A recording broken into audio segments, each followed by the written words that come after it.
In today's episode of the Pathfind Presents podcast, I have an interesting guest here with me today. I'm with Niklas Dorn, and he's hailing over as the CEO and co-founder at Filestage. And Filestage is a very interesting company. It's basically a web application to share, review, and approve digital content, right? So basically, instead of sending a lot of emails back and forth, now you, your team, co-workers, but also clients can comment on and on videos, PDF files, images, audio files, to basically making sure everybody is on board with the content that's going out.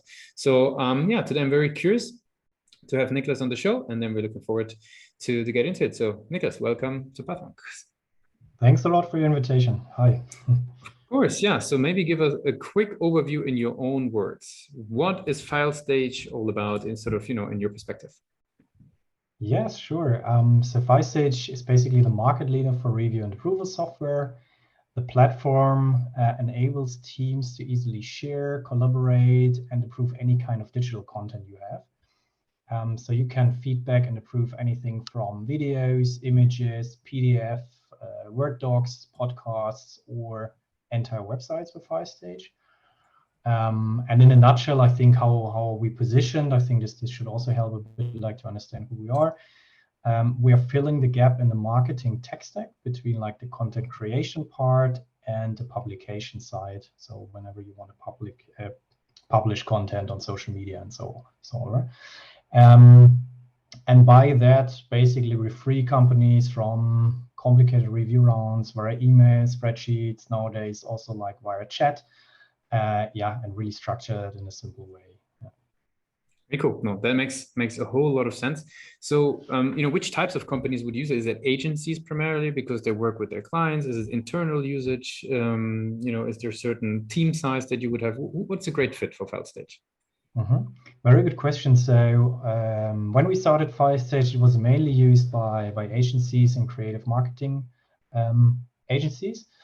And nowadays, the core customers are marketing teams, mainly like big brands out there, but also product teams are using it. So give you some customers examples. For example, there's Sharp, there's Lufthansa, B. Braun, like from the medical device field. There's Six, there's AB InBev, Publicis, Group M, Sony Music. So you see like many different customers from different verticals, but always around marketing and products, I think. Mm-hmm. Well, that makes a whole lot of sense. Now, who would you say within those organizations, who's typically identifying that Filestage is right for them? Is it like a bottom-up approach where sort of individual workers identify it? We know the famous sort of like Slack story.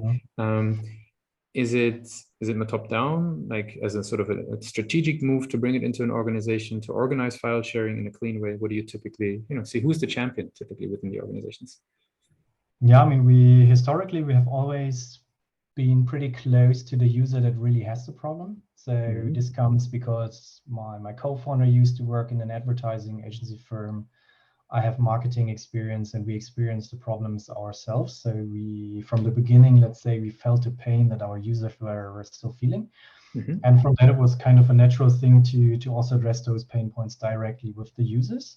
So yes, in a nutshell, it's pretty much bottom up still. I would say 80-90% of the cases is like coming from the marketing team, basically, that they try to find a solution for the main problem, like review and approval.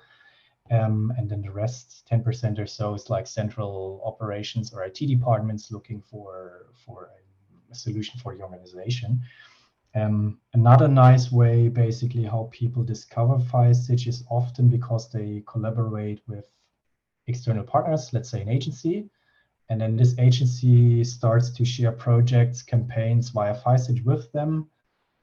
They don't need an account, they just get a review link and then they start to review files first and then they experience it. And then after using it a couple of times, sometimes 2 years later, they suddenly realize, hey, this is something we need for our organization as well. And this is typically how people start with Filestage, yes. That makes a whole lot of sense. Now, how do they learn about it in a way? Sort of, you mentioned obviously you described already the internal movements, but what part does the digital journey play? Maybe describe a little bit sort of their digital part of the journey of getting started. Is there certain resources that they typically touch, the website, any channels on social? Like what's typically, part of a Filestage user journey? Mm-hmm. This is also something, let's say, we recently looked further into to really understand it. And I mean, how we make sense out of it is really that there's on the one side, there are high intent users that are already problem aware and they really try to find a solution for their problem. This is the one side, how we win new customers. And then on the other side, there are people in marketing teams mainly that have the problem, and still work with again, like spreadsheets or email to really improve stuff, but they never realized there could be a software for it. So those are the two main fields. And on the one side, let's say for the second group, we really try to educate them via content, newsletter, and so on. So we have a lot of content around what we are doing. And then we promote it via paid social, organic social. That's the one side. And then on the other side, it's pretty much about SEO, Google AdWords on the other side, but then also lots of word of mouth. So people really recommend us to others, especially agencies are using it and also spreading the word about our tool. Yeah. Oh, very cool. Now, if you think about the website, like, I mean, it's quite interesting because obviously you're holding sort of CEO role, which is maybe not on a daily level, sort of deeply working with the page in itself. But what's your perspective? Like, what's the strength of the current website for Filestage versus where do you see, maybe even room for further improvement? So I think to run you a bit like through our journey. So in the last couple of years, we invested lots of time and resources into good content. Mm-hmm. And then also to share openly a challenge we had summer last year, spring last year, we lost a lot of content or traffic due to a Google update, but then also in terms of we tried to scale the blog really fast and localize it in different languages, and then technically we had problems. So it was kind of a journey to switch our hoster, but then also to switch our let's say website agency, and now we work with a really reliable agency. And this way we rebuilt our entire website basically. Now performance is pretty fine, and we have started, let's say, to redesign different parts of it, start to use like, let's say, different design, different copy, and step-by-step optimizing that. And for the moment we are running, I don't know, a dozen different A/B tests, and have started that 2-3 months ago. So it's a lot about A/B testing and learning. And the next big step for us forward, basically, once we've optimized the main website and it's looking already really good, is now that we're look more into our blog again, which we haven't redesigned for the last 2-3 years. And let's say there are many things where we know those are areas where we could improve a lot, update the stuff, improve like the customer and user journey there. So yeah, I think we're not running out of website ideas and projects at the moment. Yeah. I see. Oh, that makes a lot of sense. Now, I would love to, deep dive a little bit more into sort of what you just mentioned, actually, very briefly. You mentioned you learned a lot, or actually there was a lot of learnings when, switching or when reacting to the Google updates. Is there any one or two things that you could, it was probably a very difficult situation, like maybe one or two things that you learned in that period that are very important, how to cope and then react to a certain scenario like that, where out of a sudden traffic, is gone to a large degree. Yeah. Obviously, I think I underestimated the importance of a proper technology management in this direction in terms of, I mean, our application itself. We have the best software developers, and the application itself is like managed in a very good way. But let's say the website was always a bit like, hey, it's running smoothly. We're producing a lot of leads because traffic is coming and everything's going well. And then we scaled it, and I think we just underestimated that part, like the main marketing website. And for today, I would always say work with really, really good people together that are really professionals about website performance, and then also track carefully what you do in terms of SEO, and be on top of that. And I think if you track it, you understand trends early on and can react. Because of course, Google will always update stuff, and also we as a company will change. So let's say, I think you need to embrace like changes and just be on top of that. I think it's more about discovering it early and then be able to react fast. think that's Yep. that's the main thing. Yeah. Very cool. That makes a lot of sense.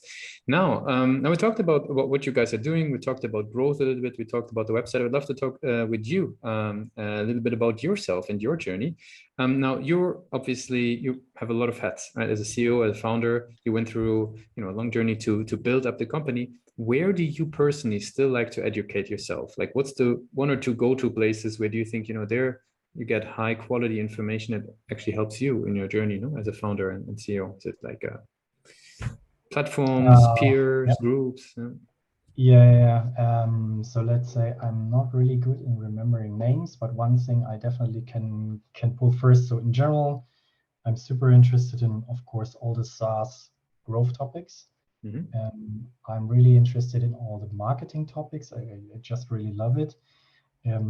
So on the one side, there are still some good books, old books I really like. So for example, The Ultimate Sales Machine. So recommendations really like old but gold. We learn a lot about structure, and I think it's still relevant. But then on the other side, there is unfortunately French, only in French. It's called Growth Makers podcast, and I love it. They have around 150 episodes. For me, it was a way to learn French on one side. But then on the other side, in this podcast, you have the best marketeers and founders from French startups, basically, like Aircall and so on. So really, really good names. And the questions are really like detailed questions in terms of how did you build your growth machine? How did you build this marketing channel? And not just high level, let's say, blah, blah, but really the details. And so in every episode, you really can learn something that you can apply for yourself. What's the name of the podcast again? Sorry? Growth Makers podcast. And again, like it's really strong. And again, like I think it's still only in French there. But in comparison to most of the, let's say, American podcasts I also listen, sometimes I think the detail level is not enough for me. I'm interested to dig a bit deeper. That makes sense. And then what I also really like is OpenView, like their newsletters and podcasts and everything. They have really, really good data, information, benchmarks, and Very cool. Good. To slowly wrap it up, since we're slowly, getting towards the end of the interview, I have some rapid fire questions. Are you ready for those? We'll see. What is the last book you read? The last book I read, Harry Potter in French, because I'm still learning French. Yes, for real. Yeah. Very good. What's one single thing your company is focused on the most at the moment? It's marketing and growth and syncing the growth channel between marketing and sales, I think is. If there would be no boundaries in tech, what's the one thing that you would fix for your role today?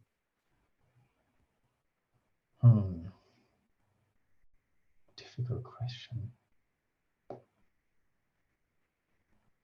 I think the way I see it typically is that there is not one big problem. There are, let's say, 20 different things and little parts of a channel or something that we optimize. And if everything, let's say, works great simultaneously, then you have hyper growth. So for me, it was a bit like a journey. So for example, 2 years ago, customer success and customer expansion was not running really smoothly. Then we invested a lot of time and so on in that channel. And now it's one of the best growth channels we have. So customers expand within 6 months or something.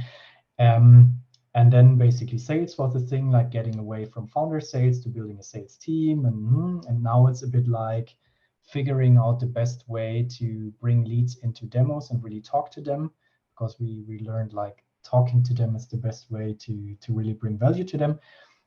And there are 20 different things I like to optimize. So maybe if I would have a wish, then it's in this direction to have one, like golden tool that can optimize you all at once, like the entire funnel and channel, set it up to best practice, including all the landing pages and so on. And then, very good. Maybe something like this. Yeah. Any advice for people who are in those stages when they realize, one area is underperforming? What's the good mindset for this? Is that, proper tracking? Is that staying just calm and continuously chipping in? Like what have you found to be a good way to deal with this? So I think the game changer on one side for us is really proper tracking, and tracking will also evolve with your questions over time, and you feel, hey, we are tracking this for half a year, but we don't use it anymore, so get rid of it again. But really like track stuff and then have regular conversations about it with the main or with the key team members.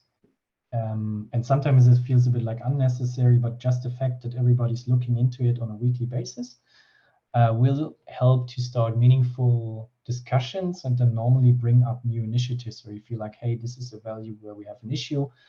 Let's do something about it. So, yeah. Makes a lot of sense. Yeah, cool. For the very last question, right? If today would be your first day working on Filestage, right? So just getting started, what's the one advice you would give yourself? Let's say if I picked a time, I would pick like the first day when we received the first investment.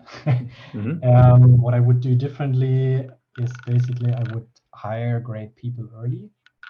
Let's say I think we at the beginning we were too much on working students and didn't hire, let's say, the seniors. And by changing that and hiring like really great people and coaching them, sharing some love of them, basically, and give them ownership, we were really able to achieve great things, and now they are a lot better than we would ever be as founders. So I think that's my main advice. A lot of sense. Any advice on founders that are before the question on taking funding or not? It seems like you took it. Anything that could give people as an advice, as a rationale to go one or the other way? What helped you to make the decision? So I mean, for us, it was pretty clear in terms of we were young, we haven't had any sources ourselves, so we needed developers, and normally developers won't work for you for free. So it's a big thing to build a software. So let's say either you are a group of developers on your own and can just start and build something lean. I think that's a very good way, and then find your early customers that pay you. Then I think you can easily. I mean, nothing is easy, but then you can go the bootstrap route, I think. But let's say if you don't have enough development power in-house, I think for a SaaS company, you operate worldwide, you have worldwide competition, normally you should go for funding. Just my opinion. Right? Yeah, makes sense. Perfect. No, Niklas, I appreciate you took the time with us today to be a guest on Pathfund Presents. I want to give you the very last word. If somebody would be forgetting all that we discussed about Filestage, what's the one thing that they should remember? Yeah, I think if you really still use email, spreadsheets, chat to manage your review and approval of digital content, then really start to think about, hey, there is software to do it better, online proofing software. And of course, by far, I think Filestage is the most user-friendly software, but it's also, if you check our reviews on review sites, what our customer says, we're the most user-friendly review and approval software. So I think that's something you should remember about Filestage. But overall, I'm also happy if people that still, again, work in Excel sheets and so on, really just get any software, because any software will be better than that. So yeah. Thanks a lot for being a guest on Pathfund Presents. Thank you.